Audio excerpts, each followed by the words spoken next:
وإذ طلقتم النساء فبلغن أجلهن فلا تعزلوهن أن ينكحن أزواجهن إذا تراضوا بينهم بالمعروف ذلك يوعظ به من كان منكم يؤمن بالله واليوم الآخر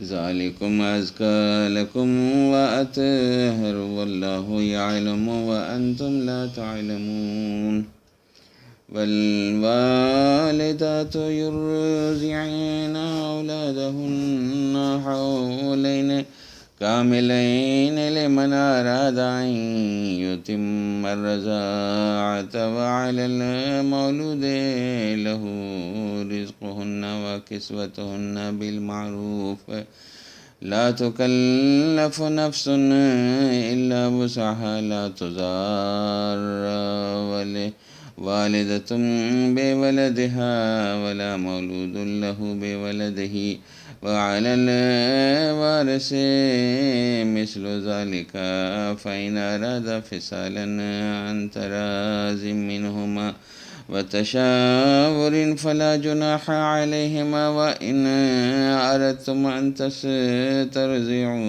أولادكم فلا جناح عليكم إذا سلمتم ما آتيتم بالمعروف واتقوا الله واعلموا أن الله بما تعملون بصير والذين يتوفون منكم ويذرون أزواجا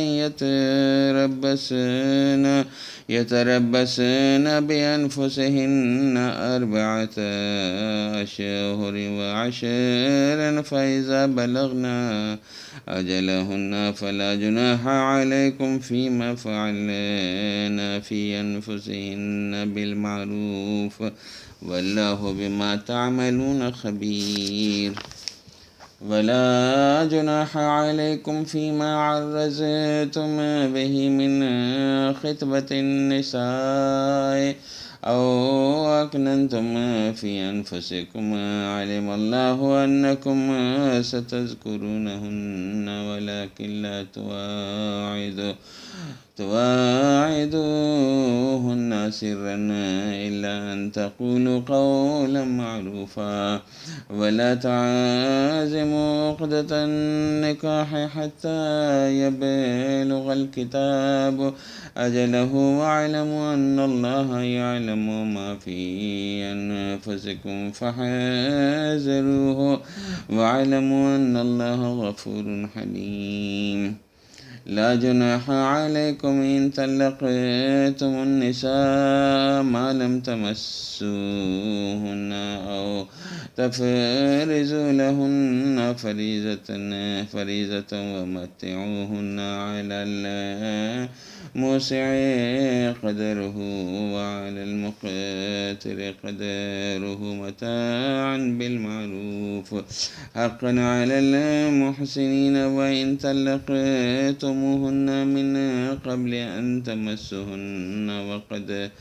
وقد فرضتم لهن فريضة فنصف ما فرضتم إلا أن يعفون أو يعفو الذي بيده عقدة النكاح وأن تعافوا أقرب للتقوى ولا تنسوا الفضل بينكم إن الله بما تعملون بصير حافظوا على الصلوات والصلاة الوسطى وقوموا لله قانتين فإن خفتم فرجالنا أو ركباننا فإذا أمنتم فاذكروا الله كما علمكم ما لم تكونوا تعلمون والذين يتوفون منكم ويذرون أزواجا وصية لأزواجهم متاعا إلى الحول غير إخراج فإن خرجنا فلا جناح عليكم فيما فعلنا في أنفسهن من معروف والله عزيز حكيم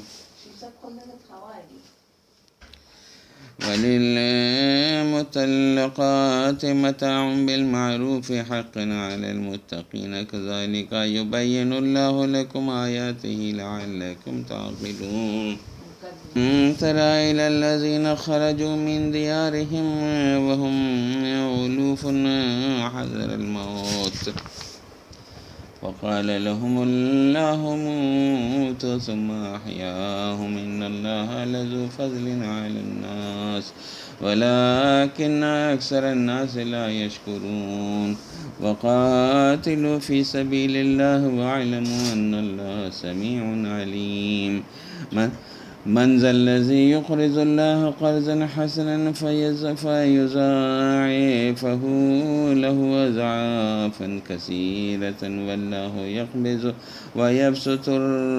ويبسط وإليه ترجعون ألم تر إلى الملأ من بني إسرائيل من بعد موسى إذ قالوا لنبي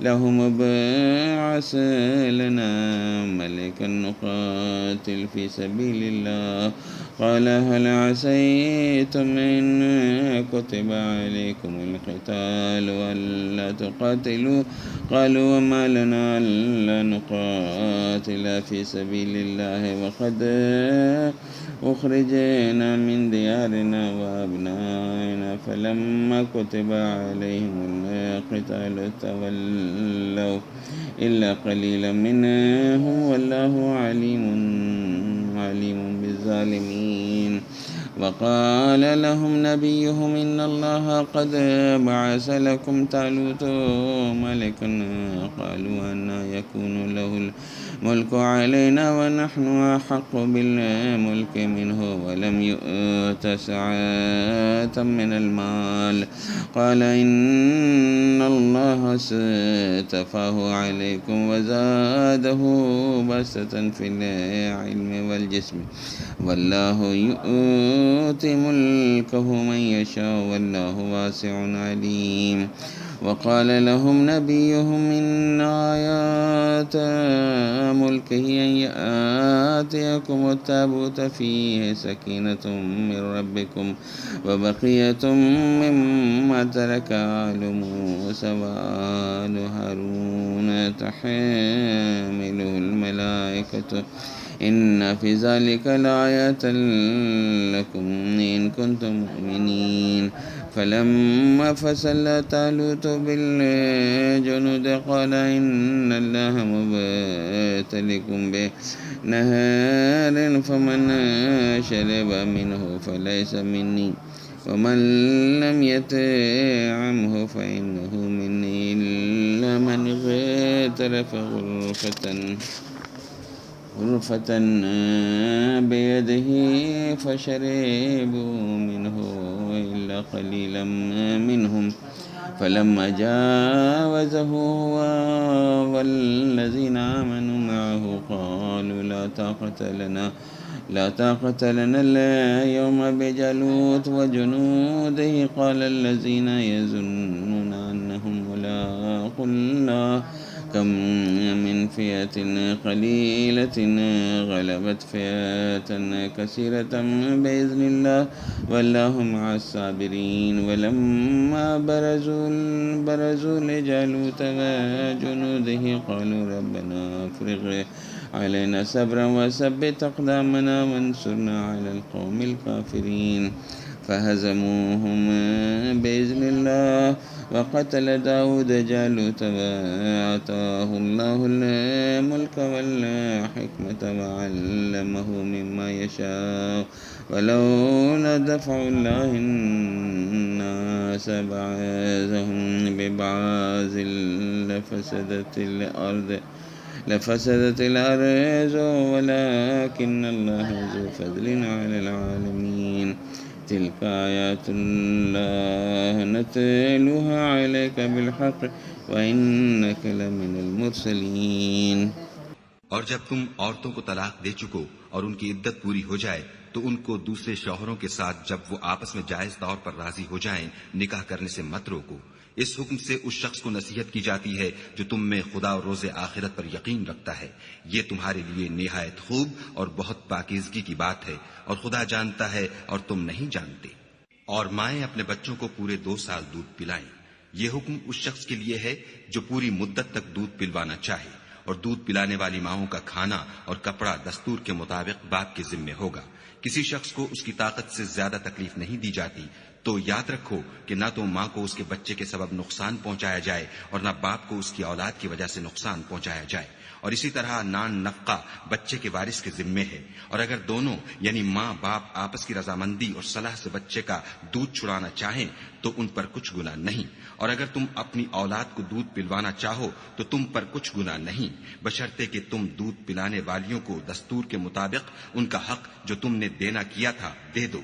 اور خدا سے ڈرتے رہو اور جان رکھو کہ جو کچھ تم کرتے ہو خدا اس کو دیکھ رہا ہے. اور جو لوگ تم میں سے مر جائیں اور عورتیں چھوڑ جائیں تو عورتیں 4 مہینے اور 10 دن اپنے آپ کو روکے رہیں، اور جب یہ عدت پوری کر چکیں اور اپنے حق میں پسندیدہ کام یعنی نکاح کر لیں تو تم پر کچھ گناہ نہیں، اور خدا تمہارے سب کاموں سے واقف ہے. اگر تم کنائے کی باتوں میں عورتوں کو نکاح کا پیغام بھیجو یا نکاح کی خواہش کو اپنے دلوں میں مخفی رکھو تو تم پر کچھ گناہ نہیں. خدا کو معلوم ہے کہ تم ان سے نکاح کا ذکر کرو گے، مگر ایام عدت میں اس کے سوا کہ دستور کے مطابق کوئی بات کہہ دو، پوشیدہ طور پر ان سے قول و قرار نہ کرنا. اور جب تک عدت پوری نہ ہو لے نکاح کا پختہ ارادہ نہ کرنا. اور جان رکھو کہ جو کچھ تمہارے دلوں میں ہے خدا کو سب معلوم ہے، تو اس سے ڈرتے رہو اور جان رکھو کہ خدا بخشنے والا اور حلم والا ہے. اور اگر تم عورتوں کو ان کے پاس جانے یا ان کا مہر مقرر کرنے سے پہلے طلاق دے دو تو تم پر کچھ گناہ نہیں. ہاں ان کو دستور کے مطابق کچھ خرچ ضرور دو، یعنی مقدور والا اپنے مقدور کے مطابق دے اور تنگ دست اپنی حیثیت کے مطابق. نیک لوگوں پر یہ ایک طرح کا حق ہے. اور اگر تم عورتوں کو ان کے پاس جانے سے پہلے طلاق دے دو لیکن مہر مقرر کر چکے ہو تو آدھا مہر دینا ہوگا. ہاں اگر عورتیں مہر بخش دیں یا مرد جن کے ہاتھ میں عقد نکاح ہے اپنا حق چھوڑ دیں اور پورا مہر دے دیں تو ان کو اختیار ہے. اور اگر تم مرد لوگ ہی اپنا حق چھوڑ دو تو یہ پرہیزگاری کی بات ہے. اور آپس میں بھلائی کرنے کو فراموش نہ کرنا، کچھ شک نہیں کہ خدا تمہارے سب کاموں کو دیکھ رہا ہے. مسلمانوں، سب نمازیں خصوصاً بیچ کی نماز یعنی نماز عصر پورے التزام کے ساتھ ادا کرتے رہو اور خدا کے آگے ادب سے کھڑے رہا کرو. اگر تم خوف کی حالت میں ہو تو پیادے یا سوار جس حال میں ہو نماز پڑھ لو. پھر جب امن و اطمینان ہو جائے تو جس طریق سے خدا نے تم کو سکھایا ہے جو تم پہلے نہیں جانتے تھے خدا کو یاد کیا کرو. اور جو لوگ تم میں سے مر جائیں اور عورتیں چھوڑ جائیں وہ اپنی عورتوں کے حق میں وصیت کر جائیں کہ ان کو 1 سال تک خرچ دیا جائے اور گھر سے نہ نکالی جائیں. ہاں اگر وہ خود گھر سے چلی جائیں اور اپنے حق میں پسندیدہ کام یعنی نکاح کر لیں تو تم پر کچھ گناہ نہیں، اور خدا زبردست حکمت والا ہے. اور مطلقہ عورتوں کو بھی دستور کے مطابق نان و نفقہ دینا چاہیے. پرہیزگاروں پر یہ بھی حق ہے. اسی طرح خدا اپنے احکام تمہارے لیے بیان فرماتا ہے تاکہ تم سمجھو. بھلا تم نے ان لوگوں کو نہیں دیکھا جو شمار میں ہزاروں ہی تھے اور موت کے ڈر سے اپنے گھروں سے نکل بھاگے تھے، تو خدا نے ان کو حکم دیا کہ مر جاؤ، پھر ان کو زندہ بھی کر دیا. کچھ شک نہیں کہ خدا لوگوں پر مہربانی رکھتا ہے، لیکن اکثر لوگ شکر نہیں کرتے. اور مسلمانوں، خدا کی راہ میں جہاد کرو اور جان رکھو کہ خدا سب کچھ سنتا اور سب کچھ جانتا ہے. کوئی ہے کہ خدا کو قرض حسنہ دے کہ وہ اس کے بدلے اس کو کئی حصے زیادہ دے گا، اور خدا ہی روزی کو تنگ کرتا اور وہی اسے کشادہ کرتا ہے، اور تم اسی کی طرف لوٹ کر جاؤ گے. بھلا تم نے بنی اسرائیل کی ایک جماعت کو نہیں دیکھا جس نے موسیٰ کے بعد اپنے پیغمبر سے کہا کہ آپ ہمارے لیے ایک بادشاہ مقرر کر دیں تاکہ ہم خدا کی راہ میں جہاد کریں. پیغمبر نے کہا کہ اگر تم کو جہاد کا حکم دیا جائے تو عجب نہیں کہ لڑنے سے پہلو تہی کرو. وہ کہنے لگے کہ ہم راہ خدا میں کیوں نہ لڑیں گے. جبکہ ہم وطن سے خارج اور بال بچوں سے جدا کر دیے گئے. لیکن جب ان کو جہاد کا حکم دیا گیا تو چند اشخاص کے سوا سب پھر گئے، اور خدا ظالموں سے خوب واقف ہے. اور پیغمبر نے ان سے یہ بھی کہا کہ خدا نے تم پر طالوت کو بادشاہ مقرر فرمایا ہے. وہ بولے کہ اسے ہم پر بادشاہی کا حق کیوں کر ہو سکتا ہے؟ بادشاہی کے مستحق تو ہم ہیں، اور اس کے پاس تو بہت سی دولت بھی نہیں. پیغمبر نے کہا کہ خدا نے اس کو تم پر فضیلت دی ہے اور بادشاہی کے لیے منتخب فرمایا ہے.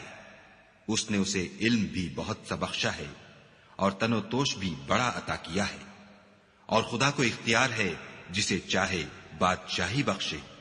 وہ بڑا کشائش والا اور دانا ہے.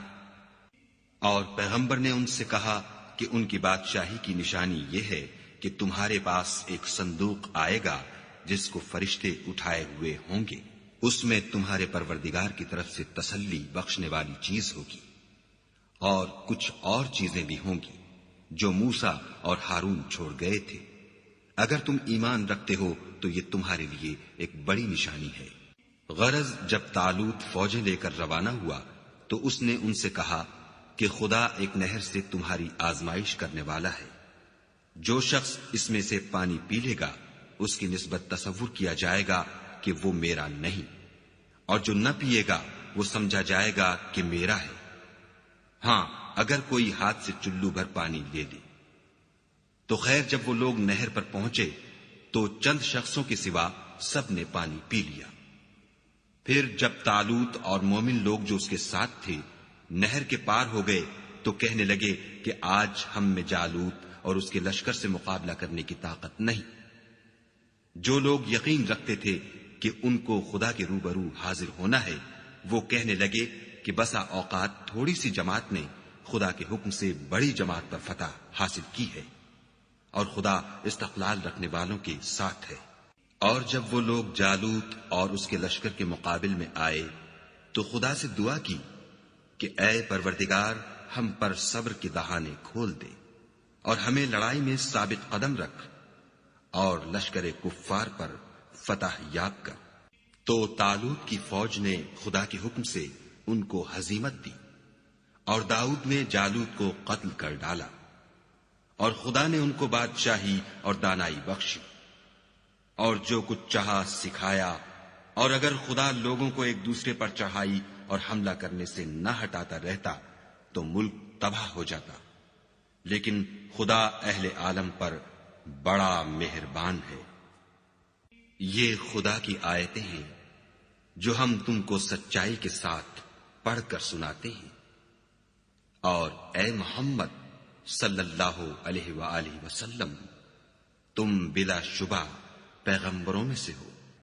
لبیک اللہم لبیک لبیک لا شریک لک لبیک ان الحمد والنعمة لك والملك لا شريك لك.